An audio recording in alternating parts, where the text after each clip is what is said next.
Kumusta? Magandang hapon sa ating lahat mga ka-farmers, mga ka-viewers. So sa hapong ito, panibagong video na naman, panibago namang kaalaman dito lang sa Ka-Amazing Farming.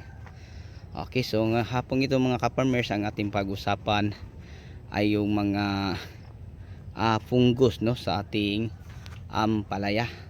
So yung ampalaya natin mga ka-farmers, ito po ang ampalaya nating survivor sa bagyong Yuan. Alam natin no, na bagyo tayo sa nakaraang mga linggo at ito na po ang recovery niya, kung saan nagbunga na naman ulit ng marami hanggang dulo mga ka-farmers. So kita nyo kung gaano karami ang bunga. Okay, so share ko lang po sa inyo mga ka-farmers no, ang kadalasang punggos na ating ma-encounter sa pagtatanim po ng palaya at saka yung gamot mga ka-farmers. Pinakamahalaga mga ka-farmers, mga ka-viewers na alam po natin. Okay, so ngayon mga ka-farmers, kitang kita natin na ang dahon po ng ating ampalaya ay naninilaw na. So ito po mga ka-farmers, yung sa gilid na naninilaw, ito po ay ano pa dati sa bagyo, yung stressya. Tapos sa gitna may ano na dilaw, pero ang taas nito mga ka-farmers napakaganda pang tingnan. Okay, so kadalasang sakit po sa ating ampalaya mga ka-farmers, share ko lang po sa inyo, ay yung tinatawag nating early blight at saka late blight. Okay, so ano po ang mga early blight mga ka-farmers at ano po ang mga late blight? Okay, ang early blight mga ka-farmers, makikita natin no, example, parang ganito siya mga ka-farmers. Nasa gilid siya mag-umpisa, kulay green to ang dahon, tapos din siya sa gilid mag-umpisa. Okay, ano po ba ang early blight? Ang early blight mga ka-farmers, para siyang kagaya nito, parang batik-batik sa ano dahon. Ang leaf spot, ano siya, kulay itim ang ka-farmers, parang ganito. Ang leaf spot no, itim. Pero pag ganito mga ka-farmers, batik-batik, yun po ang early blight. At saka ang parang sunog din sa gilid, late blight. So yun po no mga ka-farmers. So yung mga fungus na yun mga ka-farmers, madali lang po nating i-control gamit ang mga kahit mga mangkusib no. Pwede tayo mag-spray ng Dithane at saka Antracol. Okay, ang dosage natin sa isang drum, share ko lang po sa inyo, ay kalahating Dithane, kalahati ding Antracol sa 200 liters of water. So yun po ang ating gamitin pang-spray mga ka-farmers. Okay, si Dithane mga ka-farmers, may kakayahan na po siyang mag-control sa tinatawag nating leaf spot. Okay, so ito mga ka-farmers, nagkakapunggos po ito, pero yung time na nagbagyo tayo, dahil siguro sa ginagamit natin din yung mga Ortivatap at saka Mistar, hindi tuluyang na dilaw dito mga ka-farmers. Pero mas maganda na maano na to mga ka-farmers, matuyo no, para maganda na po siya ulit tingnan. So unti-unti na po itong natutuyo, kasi pag mag-spray kami din ng mga ka-farmers, palaging naulan, kaya nga matagal silang nakakarover. Pero okay naman po, kasi kita naman po natin ang mga bunga. Kahit naka ilang beses na tayo nilang nag-harvest, maganda at marami pa ding bunga. Okay, so kung mangkusib ang ating mga ka-farmers na fungicide na gagamitin, ang mai-share ko po sa inyo, Dithane Antracol lang. Pero pag halimbawa yung mga liquid mga ka-farmers tulad ng Ortivatap, pwede din si Ortivatap din yung mga ka-farmers no, sa early blight.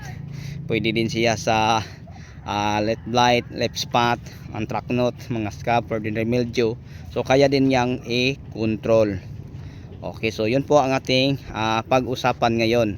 Pati yung mga pag-crack sa bunga mga ka-farmers, kasi pag kulang tayo sa fungicide, yung mga malilit pa lang na bunga kataya nito mga ka-farmers ay magkabitak-bitak. Pero dahil nagpa-spray po tayo kahapon din ng alika sa Cascor, kita natin ang kintab no. So kahit ano na ang dahon, kasi mga ka-farmers, pag kulang tayo sa fungicide, tapos ganito na ang itsura sa ating ampalaya, ang bunga niya ay pumuputok or nagkaka-cracking. Kasi kung tingnan natin, marami ng early blight, late blight. Ano po siya mga ka-farmers, dahil po ito sa hangin, dala po sa hangin no, yung pang-stress niya mga ka-farmers. Pero di bali mga ka-farmers, kasi mga 5 araw matutuyo na to sa gilid at ito naman po sa gitna. So ipagpatuloy lang natin ang pag-spray po ng Dithane Antracol no. Isabay natin sila mga ka-farmers, yung dalawang powder na fungicide. Okay, so yung ampalaya natin mga ka-farmers, maraming beses na po itong napipitasan. So sa susunod meron na tayo din yung pang 10 harvest din dito sa kabila mga ka-farmers ay 14 harvest na. So kita natin ang mga bunga kung gaano kaganda, gaano kakintab mga ka-farmers. So yun po no. ang ma-share ko po sa inyo ang fungicide na magandang gamitin, kasi yon lang ang sakit sa ampalaya, yung early blight at saka leaf blight. Madali na po mga ka-farmers i-control, pero yung leaf spot, yun ang pinakamahirap, kasi ang leaf spot mga ka-farmers, alam niyo, kung hindi natin magapan diretso ng fungicide ay mabilis lang po itong umakyat. Kagaya sa atin mga ka-farmers, parang complicated na, pero hindi tayo nabahala dahil protektado pa din sila laban sa early blight, leaf blight at saka ano. So dahil sa lahat ng mga dahon ay natatamaan yung sa bagyo na yon, ayan, unti-unti na silang natutuyo. Pero okay lang, kasi kita naman natin ang bunga mga ka-farmers. Ayan, tingnan nyo mga bunga. Hindi din naputok, no? So nanatiling maganda mga ka-farmers ang mga bunga po ng ating ampalaya kahit binagyo pa siya.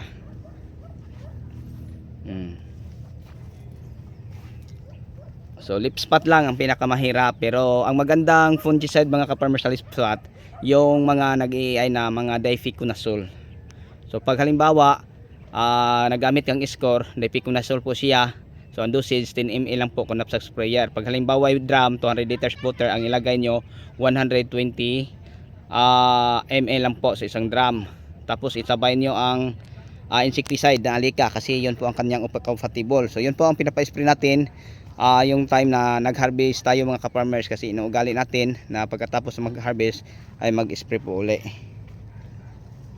Yun po. So dumadaan po ang ating mga tao na nagtatali sa sanga ng talong. So ulitin ko, kadalasang sakit, no, sa yung normal lang sa ampalaya, share ko lang po sa inyo, at saka ang gamot, ulitin ko, early blight at saka leaf blight lang. Ang pinakamalala ay leaf spot. So yun ang mga ka-farmers, dahil antrakol isabay natin sa early blight at saka leaf blight. Pag leaf spot mga ka-farmers, pwede na tayo sa mga systemic kagaya ng mga difenoconazole ng mga AI, pwede ang Purso ng FMC, pwede ang score ng Syngenta or Ortibatap ba. Okay, yun ang mga farmers, no, mga ka-viewers, may sure at may bahagi ko sa inyo sa hapong ito, kasi yun po ang mga problema, no, sa ating mga tanim. So kahit saan pa dahil yung lumingon mga ka-farmers, siksikan na din sa bunga, kahit may katandaan na ang ating ampalaya at marami ng dahong naninilaw. So patuloy pa din ang pagbigay ng maraming bunga mga ka-farmers. Yan, tingnan nyo, napakadaming bunga hanggang dulo mga ka-farmers. Kahit bugbog to siya sa ulan, pero ang bunga mga ka-farmers marami pa din. Okay, so bago tayo magtapos mga ka-farmers, mga ka-viewers, mega love shoutout po, no, sa lahat nating mga subscriber, mga bagong subscriber. Okay, so abangan nyo lang palagi mga ka-farmers ang mga video tutorial natin sa tamang paggamit po ng mga insecticide, fungicide at saka foliar. Okay, so yun mga ka-farmers, kita nyo, kahit ano siya mga ka-farmers, bugbog siya palagi sa ulan or stress, yan ang bunga, sobrang dami. Okay, so sa lahat hanggang dito na lang po, maraming salamat, thank you.